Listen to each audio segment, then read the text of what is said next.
اور وہ کبھی ٹہلنے لگتی کبھی بیٹھ جاتی، مگر بہلنے کی کوئی صورت نہیں تھی۔ شرمین دکھ آمیز تاثر سے ماں کو اور غصے آمیز تاثر سے زرین کو دیکھ رہی تھی۔ اس نے آخر ایسا سوچا بھی تو کیسے؟ سب سے پہلے تو مجھے یہی سوال چین نہیں لینے دے رہا۔ نسرین نے دہائی دی، گردن بھی ڈھلکا دی۔ زرین بڑے انہماک سے کتاب پڑھنے میں مصروف تھی۔ تمہیں پتا ہے یہ وہ عورت ہے جب ایک بار پانی کی تنگی ہو گئی اور سارے ایریا میں لوگ ٹینک لگوانے لگے تو بارش کے دنوں میں جنابہ نے سب کے سروں پر شیمپو مل دیا اور کہا آسمان سے تازہ صاف پانی ٹپک رہا ہے، سر مل مل کے دھو لینا۔ اگر کبھی جا کر غسل خانے میں موجود صابن کو چیک کرو نا تو اس میں 20 سال پرانے صابن کی باقیات بھی مل جائیں گی۔ جہاں صابن ختم ہو کر چپٹا سا بنا وہیں نئے صابن سے چپکا دیا۔ زندگی بھر گولڈ کی جوڑی پہنی نہیں کہ گھس جائے گی، اور اگر کبھی پہنی تو گولڈ کی چوڑیوں کے آگے ہمیشہ کانچ کی 4-5 چوڑیاں لگا کر رکھیں کہ برتن کپڑے دھوتے وقت سامنے والی چوڑی گھس نہ جائے۔ ہائے، احمق نے اس عورت کی بہو بننے کا ارادہ کیا ہے۔ آپ ہر بار کلیم کو کیوں بھول جاتی ہیں؟ زرین نے پہلی بار لب کھول کر اصل مجرم کا نام لیا۔ ارے جہنم میں گیا کلیم، وہ سونے کا بھی بن کر آ جائے تو تب بھی میں اسے کبھی نہ دیکھوں۔ اللہ نہ کرے کہ وہ سونے کا بن کر آئے۔ مجھے اس سے شادی کرنی ہے یا اس کی مورتی کی پوجا؟ زرین کو صدمہ سا ہوا۔ میں پیار کی پجارن، وہ دانت پیستے ہوئے گنگنائی۔ اس کی حیثیت ہی کیا ہے؟ بس خواب ہی خواب ہیں کہ جی کل کو بہت بڑا صحافی بنے گا، کیا خاک بنے گا؟ ابھی تک اماں سے کرائے کے پیسے لے کر جاتا ہے۔ نسرین بالکل بھنا گئی۔ تمہیں آخر کلیم میں نظر کیا آیا زرین؟ شرمین کو بہت حیرت تھی۔ وہی جو آپ کو خاور بھائی میں نظر آیا تھا، وہ میرے کلیگ تھے، ہم نے ساتھ پڑھا، ہر وقت کا ملنا جلنا تھا، اور پھر ہم دونوں کا مزاج۔ زرین نے تیزی سے جملہ کاٹا۔ تو میرے پاس بھی کلیم کے لیے یہی جواز ہیں۔ آپ نے کالج جانے کے بعد ان کی شکل دیکھی؟ میں تو بچپن سے اسے دیکھ رہی ہوں، اور مجھے کوئی اعتراض نہیں۔ پہنا دیں اپنی بری جہیز کے بکسوں سے نکال کر بوسیدہ جوڑے۔ ہائے، نسرین کو غش آ گیا۔ مجھے کبھی اندازہ بھی نہیں ہوا کہ نفیسہ بیگم ایسی گھات لگائیں گی۔ ہائے، پلاننگ کر کے پہلے میری بچی کو اپنے ہاتھوں لگایا، پھر بیٹا آگے کر دیا۔ ہائے، زرین نے کتاب دھپ سے بند کی۔ اس کے چہرے پر سنجیدگی اور کسی حد تک دکھ سا لہرایا۔ غلط فہمی ہے آپ کی، وہ ان سب چیزوں سے بے خبر ہیں۔ وہ تو اپنی بھانجی کا سوچ چکی ہیں، میں تو انہیں کبھی بھی پسند نہیں آ سکتی۔ میں ان کے طے شدہ کسی معیار پر پورا اتر ہی نہیں سکتی۔ انہیں پتہ لگا تو جو طوفان آئے گا وہ آپ کی سوچ ہے۔ وہ یکدم کمرے سے نکل گئی۔ شرمین اور نسرین بے یقینی سے ایک دوسرے کو دیکھ رہی تھیں۔ دیکھیں جی، چھٹیاں بھی ہیں، اوپر سے عید ہے۔ میرا دل ہے کہ چھوٹی موٹی سی تقریب کر لوں، یا چلے ہم دونوں جا کر کان میں بارڈ ہی ڈال دیں۔ نفیسہ بیگم نے افطاری کے بعد چائے کے کپ رکھتے ہوئے نعیم صاحب سے رائے طلب کی۔ تو وہ جو گھنٹہ پیکج پر تم دونوں بہنیں دن رات بات کرتی ہو، ابھی تک کان میں بات بھی نہیں ڈال سکیں؟ چائے کا گھونٹ بھرتے ہوئے انہوں نے الٹا سوال چڑھ دیا۔ اوہو، وہ تو میں نے محاورتاً کہا تھا، لیکن رسمی چیزیں بھی تو ضروری ہوتی ہیں۔ آج کل تو فون پر نکاح ہو جاتے ہیں۔ نعیم صاحب نے کلیم کو دیکھا، جس کے حلق میں دل اٹک چکا تھا۔ اور پھر اتنا کرایہ بھی خرچ ہوگا خواہ مخواہ۔ نعیم صاحب نے ایک مضبوط سرا پکڑا۔ ہاں تو ہو جائے خرچ، اب ایسے موقعوں پر تو خرچ کرنا ہی پڑے گا نا۔ نفیسہ بیگم نے سب کو حیران کیا۔ جب شادی کلیم کے پیروں پر کھڑا ہونے کے بعد کرنی ہے تو اتنے سال پہلے یہ کھڑاک پھیلانے کی کیا ضرورت ہے؟ ایک اور نکتہ، اور امی، پھر ہر بار عید شب برات پر اور سالگرہ پر اور امتحانوں میں پاس ہونے پر آپ کو بلا وجہ تحائف بھیجنے پڑیں گے۔ عرشیہ نے نکتہ رسی میں کمال دکھایا۔ پہلی بار نفیسہ بیگم کے ماتھے پر سوچ کی لکیریں پھیلیں تو سب نے ایک دوسرے کو دیکھا۔ شاید کچھ کامیابی مل جائے۔ کلیم نے اپنے ابا کو اور ابا نے پدرانہ شفقت اور پدرانہ سورس کا استعمال کرتے ہوئے باقی اولاد کو بھی قائل کیا۔ زرین کی طرف مائل تو سب پہلے سے ہی تھے۔ میرے خیال میں تو مناسب وقت کا انتظار کرنا چاہیے۔ وہ بچی بھی زیر تعلیم ہے۔ ارے گاؤں کا ماحول ہے، آئے دن لوگ سوال اٹھائے آ جاتے ہیں۔ کب تک ٹالے؟ اب میں کچھ شگن شروع کروں گی تو بیچاری بہن جواب دینے والی تو ہوگی نا۔ ایک بات کہوں، اگر برداشت کرنے کا حوصلہ ہو تو۔ نعیم صاحب سے کلیم کی ملتجی نگاہیں اب اور برداشت نہ ہو رہی تھیں۔ چلو اٹھو، نماز کے لیے نکلنا ہے۔ بیگم کو مخاطب کرنے کے ساتھ ہی بیٹوں کو اشارہ کیا۔ میں کہہ رہا تھا کہ بھانجیاں بھتیجیاں واقعی بہت پیاری ہوتی ہیں، جتنا پیار بہن بھائی سے اتنا ہی ان کی اولاد سے۔ اب جیسے دروازے کے قریب پہنچ چکے تھے، اب جیسے تمہاری ساری دنیا سے پیاری ہے اپنی بھانجی، ویسے ہی مجھے اپنی بھتیجی۔ ہاں تو میں نے کب منع کیا ہے؟ آپ پیار نہ کریں اس سے، کرتے رہیں۔ نفیسہ بیگم نے چائے کا آخری گھونٹ بھرا مگر جی بھر کے بدمزہ ہوئی۔ ابا صاف بات کریں نا، کلیم نے دبی آواز میں کہا۔ دراصل میں چاہتا ہوں، میرا مطلب ہے کہ تمہاری ساری کفایت شعاری دھری کی دھری رہ جائے گی۔ شادی کے برابر کا خرچہ تو ٹرین کے کرایوں میں لگ جائے گا، اور پھر بعد میں رسمیں، خوشیاں، غم، عید شب برات پر آنا جانا۔ مہینے کے بجٹ میں کرائے کا اضافی خرچ رکھنا پڑے گا۔ تم کوئی آس پاس کا رشتہ کیوں نہیں دیکھ لیتی؟ مطلب کیا ہے ان سب باتوں کا؟ نفیسہ بیگم بری طرح چونکی۔ وہ نعیم صاحب گڑبڑائے، مگر سامنے بیٹھی 2 صاحبزادیاں آنکھوں کے اشارے سے بول دینے کا مشورہ دے رہی تھی۔ کلیم نے باقاعدہ ہاتھ جوڑ رکھے تھے۔ میں دراصل یہ کہنا چاہ رہا تھا کہ تمہاری نزدیک کی نظر کمزور تو کبھی نہیں تھی، پھر تو تمہیں زرین کیوں نہ نظر آئی؟ آپ نے یہ بات کہی بھی کیسے؟ زرین کا یہاں کیا ذکر؟ میں نے تو خالی سوچا، مگر مجھ سے پہلے کسی اور نے سوچا، اور یہ میرے الفاظ سے زیادہ تمہارے اپنے بیٹے کے الفاظ ہیں۔ وہ صوفے پر جیسے غش کھا کر گری تھی۔ ساری زندگی اس عورت نے میرا ناک میں دم کر رکھا۔ ایک مسلسل امتحان، شوباز، نمود و نمائش کی ماری پیسے اڑاتی عورت، اپنی بیٹی نہیں سنبھالی گئی۔ غضب خدا کا میری عمر بھر کی کمائی پر ہاتھ صاف کرنے کا ارادہ تھا، مگر کیا مجھے جانتی نہیں؟ امی، بھائی بھی انہیں پسند کرتے ہیں، زعیم بولا۔ ہاں تو جیسے سالوں پہلے ماں نے فہیم کو الجھا لیا، بیٹی بھی تو ماں ہی پر جائے گی نا۔ امی، وہ میرے بچپن کی ساتھی ہے۔ وہ رونے والا ہو گیا۔ ماں کا رد عمل سوچوں سے بڑھ کر خطرناک تھا۔ ہاں تو بیٹے، بچپن ختم ہو گیا، جوانی میں جوانی کا فیصلہ کر رہی ہوں۔ نفیسہ بیگم کی طرف سے جھٹ جواب حاصل تھا۔ کلیم کے پاس جملے ختم ہو گئے۔ دبلی پتلی دراز قد، نازک نین نقش پر بہت بڑی بڑی آنکھیں، ان کے بال بالکل سفید تھے، مگر بس وہ بالوں سے بزرگ دکھائی دیتی تھیں۔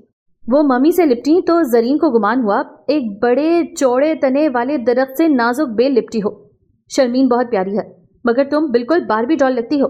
تسلی سے بیٹھ کر بہزاد کی ممی نے زرین کے لیے دریا کو کوزے میں بند کر دیا۔ زرین انکساری سے مسکرائی، جبکہ نسرین خوشی سے بے حال ہونے لگی۔ وہ لاکھ ماڈرن تھی اور پیسہ بھی تھا، مگر شہر کی بیگمات کی صف میں شامل نہیں تھی۔ اب اگر ایسی آپ کی جٹھانی کے ہاتھ میں بہت ٹیسٹ ہے۔ لوازمات سے لدی ٹرالی میں سے مسز بہلول نے بمشکل حساب کتاب سے 2-3 چیزیں اٹھائیں اور پہلا لقمہ لیتے ہی دھماکہ کر دیا۔ ان ماں بیٹی کے منہ سے بے ساختہ نکلا، جی؟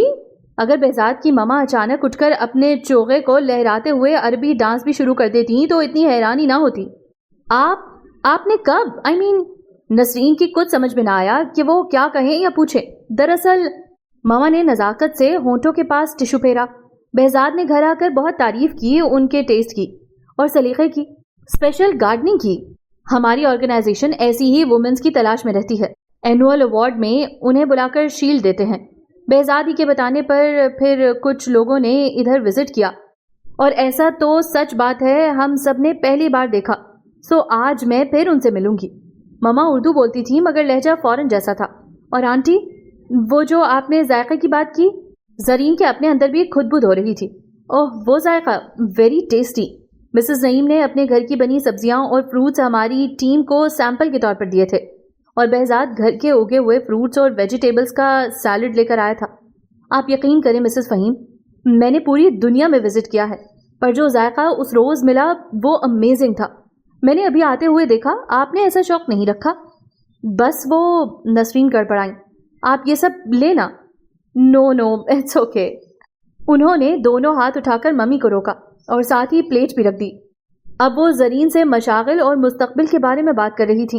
نسرین بڑی مشکل سے چہرے کے تاثرات نارمل رکھ رہی تھی۔ ایک گیند پر 1 رن لیا جا سکتا ہے، یا حد ہو تو چھکا مار دیا، لیکن کبھی کسی نے ایک گیند پر سینچری ہوتی دیکھی ہے؟ نفیسہ بیگم نے کر کے دکھا دیا۔ اللہ جانے ڈاکٹر بہزاد نفیسہ بیگم سے اتنے متاثر کیسے ہوئے اور اپنی ماما کو کون کون سے قصے سنائے کہ وہ نفیسہ کے گھر تک پہنچ گئیں۔ مسز بہلول کے ساتھ نسرین کو بھی کتنے عرصے بعد نفیسہ کے ڈرائنگ روم میں بیٹھنا پڑا۔ سب کچھ نیا ہی لگ رہا تھا، جبکہ انہوں نے 30 سال پرانی نیلے کانچ سی آنکھوں والی پلاسٹر آف پیرس کی بلی کو بھی پہچان لیا تھا، جو آج بھی ایسی لگتی تھی جیسے نئی لی ہو۔ صوفوں پر موجود سفید کشن وہ تھے جو نعیم صاحب کے واش اینڈ ویئر سوٹ کے ناقابل استعمال ہونے پر ادیبہ نے فیبرک پینٹنگ کر رکھی تھی۔ جس کراکری میں ٹرالی سرو کی گئی وہ 14 سال پہلے نند نے سعودیہ سے بھیجی تھی۔ قید بھی ملتی تو آج آزادی کا دن آ جاتا۔ نفیسہ چکن کے دودھیا سوٹ میں ملبوس تھی اور ویسے ہی دبلی پتلی جیسے 30 برس پیشتر تھی۔ نسرین کو اپنا موٹاپا کچھ زیادہ ہی محسوس ہونے لگا. مسز بہلول ان کے گھر تو نپے تلے جملے بول رہی تھیں, اب یہاں کیوں مسلسل بول رہی ہیں؟ اور نفیسہ کیسی ہمتن گوش ہیں, اور سب اتنے خوش کیوں ہیں؟ مسز بہلول نے ان کے گھر تو صرف 1-2 چیزیں چکر چھوڑی تھی, مگر یہاں وہ ہر شے کو ٹیسٹ کر رہی تھی. باقی تمام لوگ روزے سے تھے. وہ گردوں کے مرض کے باعث روزوں میں وقفہ دیتی تھی. نفیسہ بیگم کو 20,000 نقد انعام دیا گیا, شیلڈ اعزازی ممبرشپ. عید کے بعد انہیں مارننگ شوز میں مدعو کیا جانے لگا. نسرین خود کو ہمیشہ دوسروں سے برتر دیکھنے کی عادی تھی. اب نفیسہ نے ایسا پچھاڑا, اب برداشت ہو تو کیسے؟ نسرین بیگم کو ڈپریشن کے دورے پڑنے لگے. ڈر کے مارے ٹی وی نہ لگاتی, کہیں نفیسہ بیگم نہ آ رہی ہوں. کلیم نے بیڈ پر پھیلے زرق برق کپڑوں کو حیرت سے دیکھا. بہنوں کے چہروں پر بھی جگمگاہٹیں سی تھیں. یہ ہماری بھابھی کے لیے, امی نے خریدے ہیں آپ کی دلہن کے کپڑے. کون؟ وہ بری طرح چونکا. کیا زرین؟ بے ساختہ اس کا منہ سے نکلا. اور یہی وہ پل تھا جب نفیسہ بیگم واش روم سے نکلی. مکالمہ ان کے کان میں بھی پڑا. مسکراتا چہرہ تن گیا اور اس پر قطعیت آمیز دسی آر کی. اس کا نام سائمہ ہے. تمہیں اب تک نام بھی یاد نہیں ہوا؟ آپ اسی سے اندازہ کر لیجئے امی. کلیم تھکے انداز میں کرسی پر ٹکا. مجھے نام تک کا علم نہیں ہے, اور آپ کہاں تک کی باتیں کرتی ہیں؟ تو یہ تمہارا قصور ہے, میرا نہیں. وہ دوپٹے کے کام پر انگلیاں پھیرتے ہوئے اطمینان سے بولی. زرین ٹھیک کہتی تھی. وہ ابا کی بھتیجی ہوتے ہوئے بھی آپ کو اور مجھ سے زیادہ سمجھتی ہے. اس نے کہا تھا میری امی کبھی نہیں مانیں گی, اور اس نے کہا تھا میں کبھی اپنی امی کو منا بھی نہیں سکتا. وہ ہمارے بارے میں زیادہ بہتر جانتی ہے. کلیم کو اچانک بہنوں کی موجودگی کا احساس ہوا. اس نے اپنے اگلے جملے حلق میں ہی روک لیے. تو یہ زیادہ شرمناک اور افسوسناک بات ہے کلیم. وہ پرائی ہو کر مجھے تم سے زیادہ سمجھی. اصل بات یہ ہے کہ سائمہ تمہاری جس خالہ کی بیٹی ہے, اس خالہ کو میں انکار کر ہی نہیں سکتی. ہاں, کسی اور خالہ ماموں کی بیٹی ہوتی تو شاید میں سوچ میں پڑ ہی جاتی, لیکن تب بھی وہ لڑکی زرین نہ ہوتی. بلکہ نسرین کی کسی اولاد سے میں کوئی رشتہ بنانے کا سوچ بھی نہیں سکتی. ان کے لہجے میں زہریلی تلخی آ گھسی. تینوں اولادوں کے چہرے پر اچھمبا آ گیا. نسرین چاچی سے اتنی خار کیوں؟ اور اب اس بیکار بحث میں کیا حاصل؟ میں سالوں پہلے اپنی بہن سے وعدہ کر چکی ہوں. میں نے اسے خواب دکھائے ہیں جیسے پہلے کبھی. ان کا جملہ خود کلامی میں ڈھل گیا. اور ہاں, اس عید پر جب تمہاری بات طے کر دیں گے تبھی زرین کی بات بھی ٹھہرائی جائے گی. اور یہ ٹھیک ہے کہ نسرین کو پسندیدہ داماد مل گئے. اللہ سب کی بیٹیوں کے نصیب کھولے. بہت اچھا لڑکا ہے ڈاکٹر بہزاد. زرین کے ساتھ اچھا لگے گا. اچھی جوڑی ہے. امی, زرین بھائی کے ساتھ بھی بہت اچھی لگتی ہے. عرشیہ کے منہ سے بے ساختہ نکلا. ادیبہ ہاں میں ہاں ملانا چاہتی ہی تھی کہ ماں کے غضبناک چہرے پر نگاہ پڑی. تھپڑ لگانے کی خواہش کو جیسے انہوں نے بمشکل روکا تھا. ادیبہ بے ساختہ ذرا سا پیچھے کھسکی. اور کلیم, آئندہ یہ بحث مت چھیڑنا, انہوں نے سنجیدگی سے کہا. سوری امی. کلیم یکدم کھڑا ہو گیا. اس نے جھلملاتے کپڑوں کے ڈھیر پر ایک نگاہ ڈالی. میں نے کہا تھا زرین مجھ سے زیادہ آپ کو سمجھتی ہے. اس نے پہلے ہی کہہ دیا تھا میں نہیں کر سکوں گا. آپ دوبارہ ذکر نہیں سنیں گی. مگر وہ شعوری وقفہ دے کر دوبارہ گویا ہوا. جب وہ سینہ ٹھونک کر دھمکا رہی تھی اور جتا رہی تھی تب غلطی سے میں نے بھی ایک دعویٰ کر دیا تھا کہ میری امی مان جائیں گی, میں انہیں منا لوں گا. اس کے لہجے میں دکھ بولنے لگا. مجھے اپنے زور بازو پر یقین تھا, اور شاید اپنے لیے آپ کی محبت پر بھی. مگر ٹھیک ہے, اب دوبارہ یہ ذکر نہیں سنیں گی. وہ یکدم کمرے سے باہر نکل گیا. نفیسہ بیگم کے چہرے پر پہلی بار زلزلے کی سی کیفیت پیدا ہوئی تھی. میں افطاری کرنے آئی ہوں تائی جی. دسترخوان لگا تھا. سبھی کی نظریں اٹھیں. کلیم نے بے ساختہ ہی گردن گھمائی, لیکن پھر ماں کا دھیان آتے ہی نظریں ٹی وی پر جما دیں. نفیسہ بیگم نے ایک بھرپور خوشامدیدی نگاہ اس پر ڈالی. اب انہیں اس سے کوئی خطرہ نہیں تھا. کلیم کی نظروں کا بھٹکنا اور پھڑکنا وہ دیکھ چکی تھیں, مگر انہیں کوئی پرواہ نہیں تھی. ابھی کل ہی تو کلب میٹنگ میں انہیں پتہ چلا تھا مسز بہلول کو بھانجے ڈاکٹر خاور کی وائف ڈاکٹر شرمین کی بہن پسند آ گئی ہے. سو اب انہیں زرین کی آمد سے کوئی خطرہ نہیں تھا. 100 بار آئے. یہ ہاتھ میں کیا لا رہی ہیں بی پڑوسن؟ نعیم صاحب نے شوخی سے زرین سے پوچھا. میری افطاری تایا ابا. وہ جس لگا کر ان تک پہنچی. یہ دیکھیے ذرا. اس نے پلیٹ کا ڈھکن اٹھایا. ایک سرخ سیب, ایک گچھا انگور, بغیر دہی والی سفید چنے کی چاٹ, ایک کھجور, پھیکا بنا ملائی کا ٹھنڈا دودھ. ان میں ہے کوئی افطاری کی چیز؟ اس میں کیا نہیں ہے؟ نعیم نے نا سمجھی سے اسے دیکھا. تایا جی, پکوڑے, سموسے, جلیبی, چکن رول, دودھ, روح افزا, کوئی کیچپ چٹنی. اس کا انداز رو دینے کا سا تھا. تمہاری ماں کہاں ہے؟ اس نے تمہیں آتے نہیں دیکھا؟